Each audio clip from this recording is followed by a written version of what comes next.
சிவகங்கை மாவட்டம் திருப்பத்தூரில் கண்மாய் நிலங்களை ஆக்கிரமித்து பல கோடி ரூபாய்க்கு விற்பனை செய்வதாக திமுக ஊராட்சி ஒன்றிய குழு தலைவர் மீது புகார் எழுந்துள்ளது.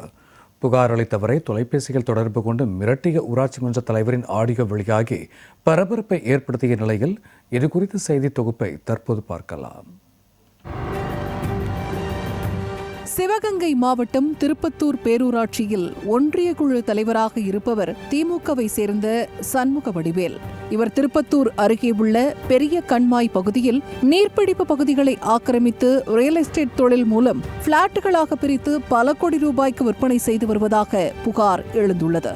கண்மாய் நீர்பிடிப்பு பகுதிகளை ஆக்கிரமித்துள்ளதாக சண்முக வடிவேல் மீது பாஜகவின் திருப்பத்தூர் பேரூராட்சி தெற்கு ஒன்றிய தலைவர் தங்கபாண்டியன் என்பவர் மாவட்ட ஆட்சியருக்கு புகார் தெரிவித்திருந்தார்.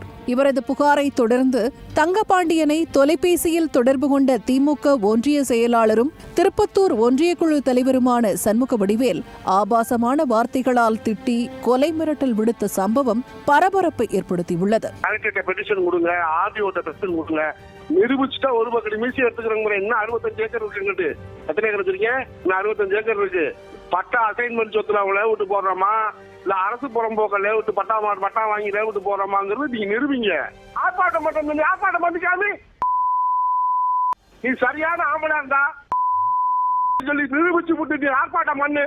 அந்த ஆர்ப்பாட்டம் பண்ற சண்முகவடிகள் இல்ல பாப்பா. தொழில் மாதிரி இருக்கணும். இந்த ஒவ்வொருத்தரை பிச்சை எடுத்து பணம் சம்பாதிக்கிறவங்க அச்சுக்க கூடாது. சண்முகம் எடுத்த முடியாது. ரொம்ப அமைதியானவன், நல்லவன், நல்லவனுக்கு நல்லவன், கெட்டவனுக்கு 100 கெட்டவன். பாத்துக்க அவ்வளவுதான். இது தொடர்பாக பாஜக சார்பில் திருப்பத்தூர் காவல் நிலையத்தில் தங்கபாண்டியன் புகார் அளித்துள்ளார். இந்த புகார் மீது காவல்துறையினர் இதுவரை எந்த நடவடிக்கையும் எடுக்கவில்லை என கூறப்படுகிறது. திமுக அமைச்சர் பெரிய கருப்பனின் சொந்த ஊரான சிவகங்கை மாவட்டம் திருப்பத்தூர் அருகே திமுக ஒன்றிய குழு தலைவர் நில ஆக்கிரமிப்பில் ஈடுபட்டு பாஜக பிரமுகரை தகாத வார்த்தைகளால் ஆபாசமாக பேசி கொலை மிரட்டல் விடுத்த சம்பவம் அதிருப்தியை ஏற்படுத்தியுள்ளது. இதனால் குற்றச்சாட்டுக்குள்ளானவர் திமுக என்பதால் அவர் மீது உரிய நடவடிக்கை எடுக்க காவல்துறையினர் தயங்குவதாக பொதுமக்கள் குற்றம் சாட்டியுள்ளனர்.